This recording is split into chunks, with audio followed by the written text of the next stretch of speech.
Hey guys, can you hear me? Jane, Darcy, Lightwork, what's up, Crow? Conspiracy Crow in the house. Check Conspiracy Crow out. He is the gentleman. He's got a growing profile. He sells coffee. It's really great coffee. Mr. Airas, pleasure to see. Hopefully Ishmael will be on in just a second, guys. Tends to have this little 1 minute delay or so before unable to on. Don't worry, we'll get it worked out. How you doing, bud? I'm doing well. And yourself? I'm well Well, today. Thank you so much. wonderful. Is it Tyler or Taylor? Tyler. Yeah, because I know, and some people like their names to be pronounced differently. So Tyler, so it's good to know. Tyler. And we're both wearing. Love it. Thanks for joining me today. Thanks for giving us all some of your time. Pleasure to be here and be part of this community. Such a blessing to find like-minded individuals for everybody who's here and everybody in the comments. What this is all about community, all about connecting, all about creating together. People are saying hi. Is in the house. Shout out to Jane. She always deserves a little credit. She does. Just a little, maybe. No, she deserves a lot of credit. Right. All right. Let me just tell you this. Remember about 2 years ago when I put out that clarion call about this massive global meditation? Yeah. Which is now what they call the Happily Shift Now community. Well, Well, Jane was the one who connected me with Tim Tactics and then all the others that eventually joined our Happily Shift Now meditation, that we were doing monthly. And then I think at one point we're doing it every 2 weeks. Yeah. But she was the brain connector. there. Yeah, she was the connector that connected everyone together. And it became a success. I think during the first global mass meditation, we had broadcasting on everybody's platforms. We had, I think, over 20,000 people that tuned in, which was, massive. I've always called people like that conduit. And, I've had the pleasure of knowing Jane as a friend for a couple of years now, and I always referred to her as the great conduit, which is, I think, fitting. Absolutely. An amazing role. So, Ishmael, what are you up to right now? I know you have the Starseed Conference in San Diego coming up this summer. Everything else coming up before that, or is that kind of your next big event? No, I actually have 3 events coming up. So the first one is actually in a few weeks. That's going to be in Florida. It's called the Quantum Summit. In Florida. So we might have to connect there. Yeah, I'll be in Cape Canaveral. That's not far. So that's on the 9th, 10th, 8th, 9th, and 10th of June coming up in a few weeks. So I'm going to be one of the presenters there. Carrie Cassidy is going to be there, among other truthers. So it's going to be interesting to see how it all turns out.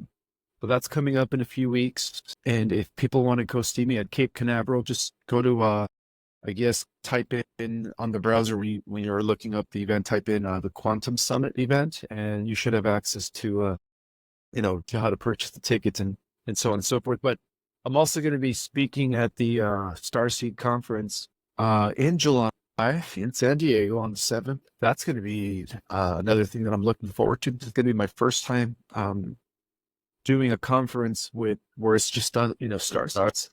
They're going to be presenting. Yeah, so this is the first Starseed conference, and from what I Really? from what I understand, it the first physical.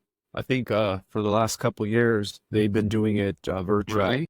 So this is the first time where it's going to be actually in person, and a lot of great speakers are going to be there, like Debbie Soloris. And a lot of people, some new faces, like the Natalie Nadine and people like that. I think it's great just to see the Starseed community growing and connecting together in person. It's quite incredible. Yeah, absolutely. And that's what it's all about. It's about community, bringing people together so that we could create this massive ripple effect. For those that are still unawakened, we could create a critical mass.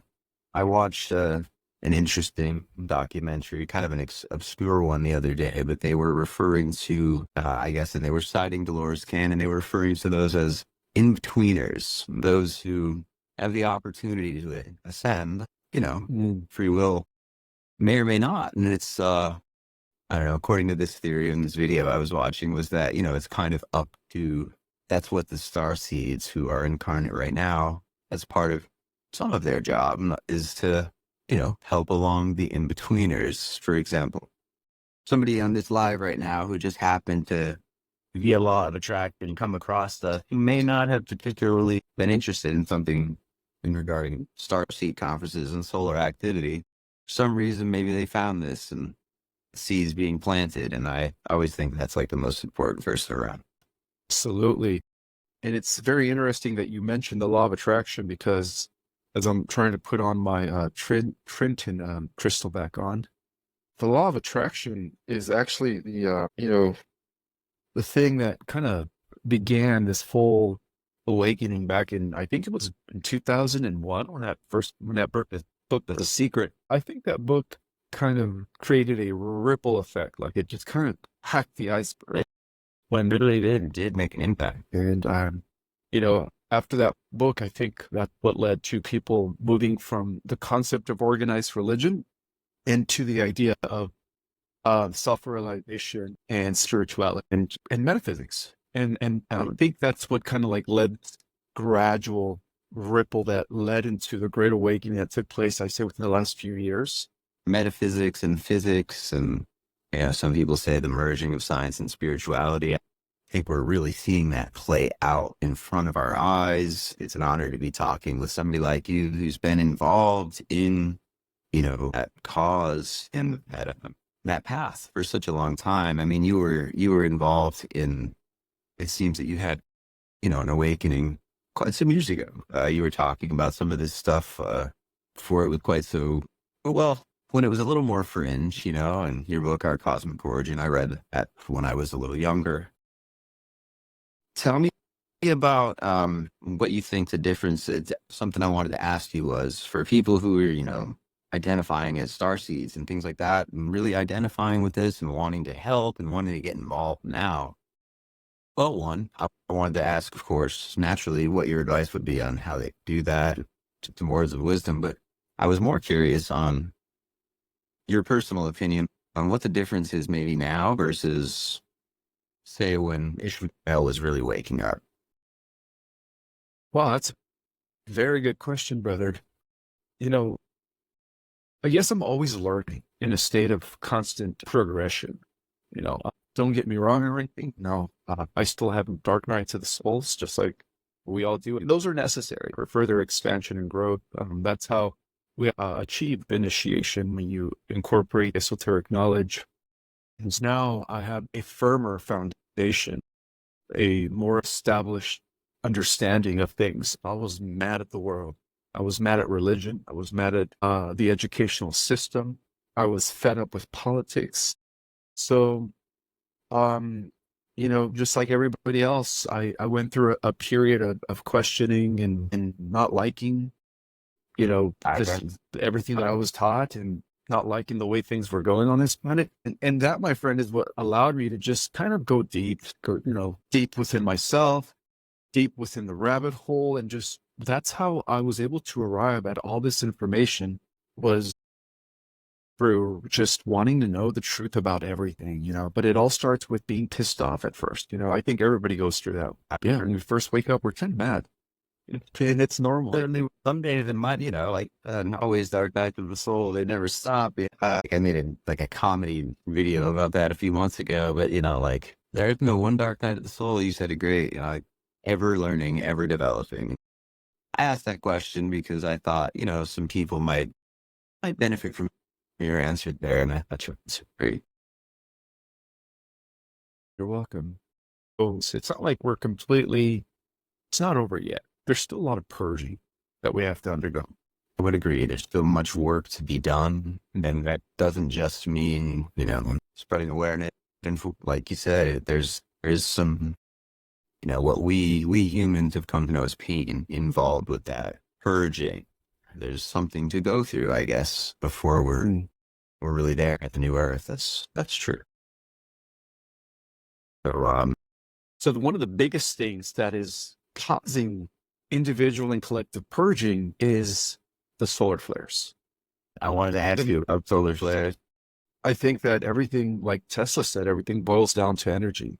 frequency vibration, our planet is vibrating at a particular frequency generated by the sun. Our planet has been in a very low density because the sun also goes through its own evolutionary process. It goes through different stages of phases, you could say. Our sun is getting ready to also transform into its next level of evolution, which is what many call the white sun. So we're all going along with that. And that explains the planetary ascension of planet Earth. So what's happening right now is that the solar waves, or you could say the CMEs that are coming in, are actually forcing everybody to purge any residue, any density that could still be holding us back emotionally, So that's what's happening right now on an individual and on a collective level. It's causing everything to come to the surface. So on a geopolitical level of reality, we're seeing it as the truth finally surfacing, realizing that the system is unworkable and the system is not in alignment with, the new Earth, the 5D Earth. And so that's crumbling on a collective level. And then on an individual level, we're being forced to face our shadows. We're being forced to deal with our wound, perhaps trauma that is still stored deep within our cells, deep within our emotional body, and we need to clear it before this transformation takes place. Trauma, I personally believe trauma is, an individual concept, but and also a collective concept. I think you probably agree on that. And we have collective traumas as groups, maybe. We do. Even the countries have traumas. The whole planet is, as an entity, Mother Gaia has her own deal of traumas that she's clearing. And that's what's happening, is that she's purging, we're purging. So it's a sum. It's not a very fun experience, We're going to have recurring dark nights of the souls. We're going to have moments where we just want to burst into tears and just cry. But that's all part of the process. That's all part of the purging that we are all undergoing at this time. And at the same time, our sun is communicating with us at a cellular level. It's communicating with our dormant DNA. And so there's a huge restructuring of codons that is taking place. And that explains why a lot of people are having, no motivation, Things like that. Well, not only that, but yes, you're right. It is increasing our intuition, but at the same time is causing, like people to just not want to do things throughout the day, just want to take naps, or people waking up early or in the middle of the night and not able to go back to sleep. It's because our body is mutating at a cellular level. So there's a lot going on right. We are literally being transformed. We're literally being changed from Homo sapiens to Homo galactus or Homo luminous. Yeah, Homo galactus. That's the terminology I explained in our cosmic origin. But also is known as Homo. Everybody take note. Homo galactus and Homo. Not Homo. That's the Antichrist path of the transhumanist AI agenda. Exactly. Homo Borg is something else. That's not happening in our reality, at least not that I think of. I looked in some of the comments and something I saw that was, I saw two good ones there.